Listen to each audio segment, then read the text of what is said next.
नमस्कार back to our channel friends. मैं सबका अपने चैनल स्टॉक्स फॉर लाइफ पे बहुत स्वागत करता हूँ। दोस्तों ये फैमिली डे फिल्म बस आज 13 मार्च रही बात भारतीय शेयर बाजार की। आज हमें फॉल नहीं बल्कि क्रैश देखने को मिला। जी हाँ दोस्तों, निफ्टी सेंसेक्स को छोड़ के दूसरे इंडेक्सेस की बात की जाए उसमें हमें बड़ी क्रैश वाली कंडीशन देखने को मिली। और ऑफ कोर्स ये लास्ट 2 इयर्स की बात की जाए इसमें one of the biggest fall आज विटनेस होता हुआ देखने को मिला, जहाँ पे महीनों भर का प्रॉफिट ना चंद एक दिन में स्वाहा होता हुआ देखने को मिल रहा है। और इन्वेस्टर्स की बात की जाए 12 लाख करोड़ के ऊपर से ना पैसे गंवाते हुए देखने को मिल रहे हैं। तो अचानक से गैस बाजार में ऐसी विपदा क्यों हमें देखने को मिल रही है? बिकॉज मुझे अच्छे से पता है कि बहुत लोग नोटिस किए होंगे लास्ट 2 दिन से बाजार गिर रहा था, लेकिन दोस्तों आज की बात की जाए तो आज तो हमें बड़ा खेल होता हुआ देखने को मिल रहा है। इस खेल के पीछे की वजह क्या है?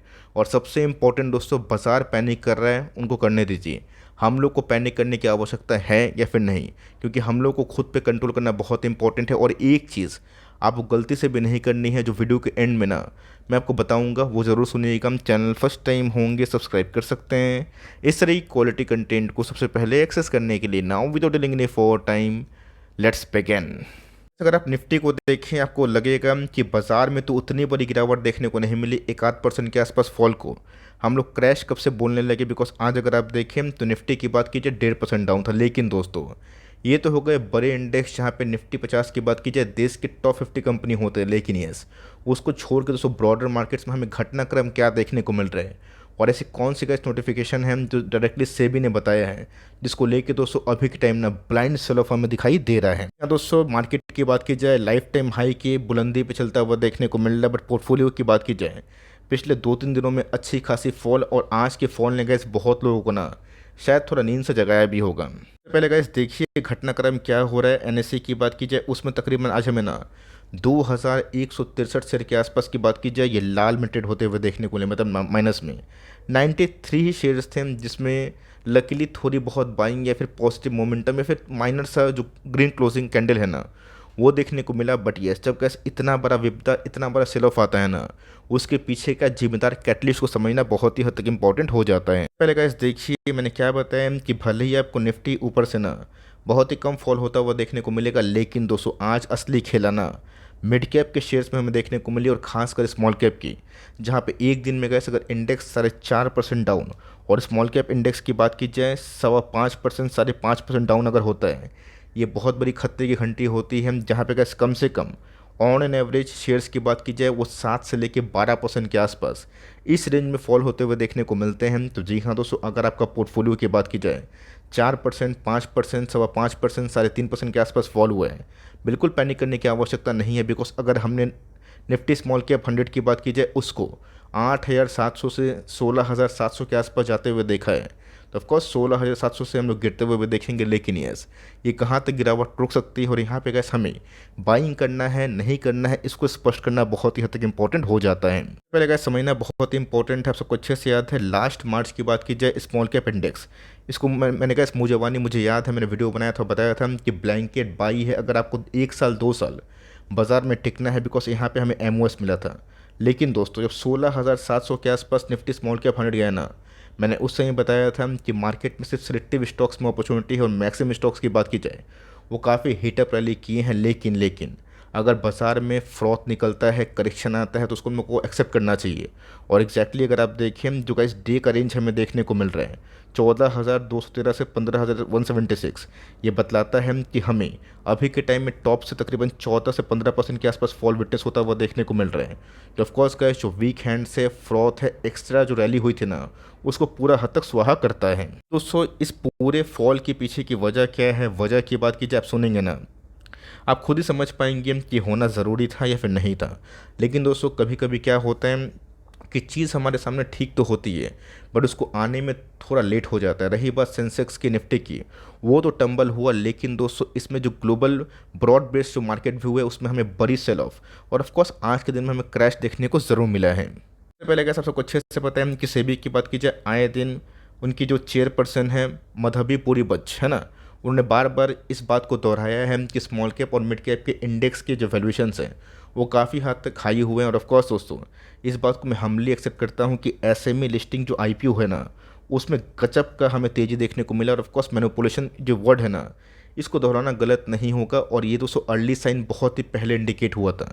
मैंने आपको बताया भी था कि जो ब्लाइंड बुल जो मार्केट को चला रहे हैं कुछ ऐसे कंपनी जिनके फंडामेंटल से कोई अता पता नहीं है, कंपनी की मार्केट कैप 50 करोड़ 30 करोड़ से सीधा अगर 500-800 करोड़ एक साल में हो रहे हैं, तो ऑफकोर्स एक चिंता का विषय है। लेकिन दोस्तों यहाँ पे सिर्फ एसएमई आईपीओ का जो इंडेक्स है वो नहीं गिरा, बल्कि पूरे स्मॉल कैप और मिड कैप में धुलाई और पिटाई देखने को मिली। और इस पूरे फॉल में सेबी के एक जो अलर्ट की न्यूज़ के बाद हमें एक ग्लोबल सेल ऑफ, माफ़ करिएगा, जो इंडियन बेस्ड सेल ऑफ हमें इक्विटी मार्केट में देखने को मिला। मतलब देखा गया तो स्मॉल कैप और मिड कैप में ऐसे बहुत सारी कंपनीज़ हैं जो अभी वैल्यूएशन पॉइंट ऑफ व्यू से बहुत ही अच्छा इन्वेस्टमेंट आइडिया दे रहे हैं, लेकिन चूंकि पूरा बाजार गिरेगा तो ऑफकोर्स उन सब कंपनी में भी गिरावट होगी। लेकिन यस, अगर कंपनी के फंडामेंटल सही है तो बिल्कुल भी घबराने की बात नहीं है, बिकॉज जिस कंपनी में जिस स्क्रिप्ट की बात की जाए उससे मैनिपुलेशन हुआ है, उधर से ही दोस्तों हमें एक बड़ी स्टेटमेंट देखने को मिल रही है, जिसको हमें एसएमई आईपीओ बोलना गलत नहीं होगा। हाल फिलहाल में कैसे आपने देखा भी था कि सेबी ने अर्ज किया था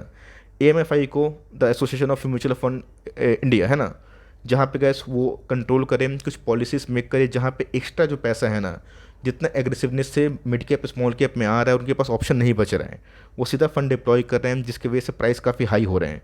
इसमें जो फ्रॉड बिल्टअप हो रहा है उसको क्लियर किया जाए तो मोटा मोटे गैस देखा गया ना, सेबी ने एक सही एक्शन लिया। लेकिन यहाँ पे गैस मुझे लगता है कि सेबी को इस एक्शन को पहले ही इम्प्लीमेंट करने की आवश्यकता पड़नी चाहिए थी। मैं क्यों बोल रहा हूँ, अगर आप ठीक से देखें तो आपको समझ में आएगा। एस&पी BSE एसएमई आईपीओ, अगर दोस्तों इस पॉइंट ऑफ व्यू में अगर आप देखें 2021 15 जनवरी, जहाँ पे गैस 2021 के मिड से हमने क्या क्राइसिस देखी थी आप सबको अच्छे से पता है। उसके बाद बाज़ार में 1.5 साल बेयर मार्केट था और उसके बाद फिर से तेज़ी हमें देखने को मिली। लेकिन दोस्तों अगर आप यहाँ पर देखें ना, आप देख के चौंकने वाले हैं कि 15 जनवरी 2021 से 1400 का इंडेक्स हमें 61,000 के आसपास जाता हुआ देखने को मिला। अगर गैस यहाँ पे ना सही टाइम पे नकल कसी जाती तो परिणाम कुछ और होता। लेकिन यहाँ पे गैस इसी चीज़ की वजह से बहुत ऐसे नए निवेशक हैं ना, जिनको स्टॉक मार्केट शायद एक साइड इनकम लगता है, उनको लगता है कि साइड इनकम में डेली अगर 200-500 हज़ार 2,000 5,000 आ जाए तो ऑफकोर्स मुझे नौकरी चाकरी करने की आवश्यकता नहीं है, मैं स्टॉक मार्केट में करियर बनाऊंगा। वो तो गैस फंसने वाले हैं और डूबने वाले भी। लेकिन अगर आप सही कैलकुलेटिव रिस्क के संग अपने लॉन्ग टर्म हॉरिजन में बने रहते हैं, इसके पहले अगर आपने बहुत सारे विपदा देखा है, बड़े बड़े फॉल को विटनेस किया है, तो ऑफकोर्स आप इनके आदी होंगे। लेकिन आज के फॉल के बातों से बहुत सारे क्वेश्चंस राइज हो रहे हैं, क्या सही में सेबी को इस पॉइंट ऑफ व्यू में जहाँ पे पूरा बाजार नर्वस हो गया, ये लाना चाहिए था कि पहले करना चाहिए था? ये पूरे विचार में कैसे आपका क्या मानना है बताइए कमेंट बॉक्स में ज़रूर, बिकॉज ये वही इंडेक्स है जिसमें मैनिपुलेशन की बात हो रही है। अभी कितना हद तक सही है नहीं है ये तो गैस वक्त के संग पता चलेगा। लेकिन यस, क्योंकि गैस कुछ न्यूज़ ऐसी होती है जिसमें ना अचानक से सडन रिएक्शन आता है और उस रिएक्शन पे हमारा कंट्रोल नहीं होता। सबसे पहले गैस समझना इंपॉर्टेंट है, अगर निफ्टी के 50 के स्टॉक्स की बात की जाए, सेंसेक्स की बात की जाए, वो फॉल इसलिए नहीं हो रहे हैं बिकॉज उनके प्राइस शोल्डिंग गैस अभी भी 23 के आसपास है। और मैंने बताया भी था कि जब मिड कैप स्मॉल कैप में थोड़ा बहुत करेक्शन होगा, वो पैसा स्लोली साइलेंटली हमें लार्ज कैप कंपनी में धीरे धीरे जाता हुआ देखने को मिलेगा। और जो लोग एग्रेसिवनेस से ये बोल रहे हैं कि हम लोग अब ब्लू चिप और लार्ज कैप में निवेश नहीं करेंगे, just mid cap small cap के शेयर्स को पकड़ेंगे बिना रिस्क को एनालाइज किए हुए, तो मैंने आपको हमेशा बताया कि रिस्क को एनालिसिस करिएगा तो of course mid cap small cap में पैसे बनते हैं। बट ये एक नए निवेशक के लिए बिल्कुल भी सही स्टेबल चीज़ नहीं है कि आप पूरा पैसा मिड कैप स्मॉल कैप में लगाएं, रिस्क ले, बिकॉज जब तक ऐसे आप बड़ा आपदा देखेंगे नहीं, आपको लार्ज कैप और ब्लू चिप की स्टेबिलिटी के बारे में पता नहीं चलेगा। बिकॉज आज के दिन का इसमें देख रहा था ना, जिस हिसाब से बाजार फॉल होता हुआ देखने को मिला, ऐसे बहुत सारे न्यू कमर्स जो बाज़ार में हाल फिलहाल में आए हैं 2-4 महीना पहले, उनकी तो क्या कंडीशन हो रही होगी मैं आराम से फील कर पा रहा हूँ। तो अगर आप देखें तो आज के करेक्शन के बावजूद भी गैस स्मॉल कैप 100 का प्राइस 27 के आसपास है, रफली अगर आप देखें 28 के आसपास। और यही दोस्तों मैं आपको सिखाना चाहता हूँ कि बाज़ार में कंडीशन क्या इमर्ज हो रही है और उस कंडीशन के फलस्वरूप हमें कैसे ढहना है, ये बहुत ही इंपॉर्टेंट। बिकॉज आपको याद होगा कि हमने इस पूरे इंटायर रैली को 17-16 के पी में एंजॉय किया है और उस पूरे इंडेक्स को गैस 16 के पी से 17 के पी से ना हमने 29 के पी पे भी देखा है। ये बारे में गैस मैं बताना चाहता हूँ, सिखाना भी चाहता हूँ कि अगर एक सर्टेन लेवल के पास जाके निफ्टी स्मॉल कैप का पी 30 के आसपास जाता है, वहाँ पे गैस रिस्क टू रिवॉर्ड सही नहीं होता। और मैंने इस चीज़ को ना बहुत बार हाईलाइट भी किया और इसलिए गैस पिछले कुछ समय से मेरी रुचि थोड़ी बड़ी बैंक्स की बात की जाए, बड़े इक्विटी शेयर्स की बात की जाए, बड़े कंपनीज़ की बात की जाए जो कि इंडेक्स के हेवी वेट है, लीडर्स में लीडर्स है। लेकिन यस, पिछले 2-3 साल में परफॉर्म नहीं कर पाए हैं, वहाँ पे गैस जो स्मार्ट मनी है शिफ्ट होंगे। तो ऑफकोर्स ये गैस एक सिकल एक चीज़ है जिसको हम लोग डिनाई नहीं कर सकते। मुझे लगता है गैस कि इस पूरे मार्च सेल ऑफ के बाद चीज़ें सुधरेंगी, चीज़ें बैलेंस होगी, नॉर्मलाइज होंगी। जो डिजर्विंग स्टॉक्स हैं उनको वैल्यूएशन मिलेंगे। अगर आप एनालिसिस करके खरीदा है, अच्छी कंपनी खरीदी है, बिल्कुल घबराने की बात नहीं है। फ़र्क इतना है कि आपका विजन ना काफ़ी लॉन्ग टर्म होना चाहिए। लास्ट का इसमें यही कहना चाहूँगा, कन्विक्शन के बिना बाजार में आप टिक नहीं पाएंगे। जो 2020 में 2022 में निकल गए, कभी भी गए तेज़ी को एंजॉय नहीं कर पाए। मैं देखता हूँ कि बहुत लोग कमेंट करते हैं कि सर क्या मैंने प्रॉफिट बुक नहीं किया, बहुत गलत किया। प्रॉफिट बुक करना कोई गलत बात नहीं है, प्रॉफिट बुक किए अच्छी बात है। नहीं कर पाए, लॉन्ग टर्म के लिए रखें 10-15 साल का, उसमें कोई गिल्ट में नहीं रहना चाहिए। बिकॉज यहाँ पे अगर आप देखें ना, आप टॉप पे पूरा माल बेच पाएंगे ना बॉटम पे खरीद पाएंगे। क्या बहुत लोग जो क्लेम करते हैं कि मैंने टॉप पे बेच दिया, फुल पोर्टफोलियो खाली कर दिया और फिर आज खरीद लिया, ये गाइस कभी संभव नहीं है। छोटा मोटा पोर्टफोलियो में संभव हो भी जाएगा, बट बड़ा बड़ा पोर्टफोलियो में ना काफ़ी हद तक दुविधा आती है। इसलिए गाइस जब कोई भी स्टॉक्स में अंधाधुंध रैली होती है, जब अपने इंट्रिंसिक वैल्यू से वो कंपनी बहुत ही हाईली ओवर वैल्यूड हो, जैसे कि बहुत सारे आईपीओ स्टॉक्स में हमने देखा, एसएमई में देखा और कुछ ऐसे रेलवे स्टॉक्स में भी देखा जिसमें ना सडन रैली हमें देखने को मिली, जो ऑफकोर्स आर्टिफिशियल थी।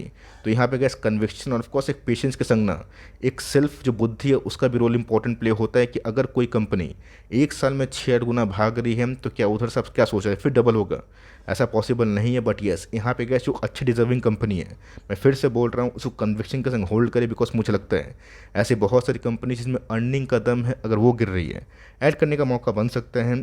तो आपका गैस पूरा चीज़ में क्या व्यू है, कमेंट बॉक्स में बताइएगा ज़रूर। वीडियो अच्छी लगे गैस प्लीज़ लाइक करिएगा, चैनल फर्स्ट टाइम होंगे सब्सक्राइब करके बेल आइकन को प्रेस करना भी ना भूलिएगा। दोस्तों मिलते हैं जल्दी ही, तब तक के लिए bye. Thanks for watching friends, God bless you all.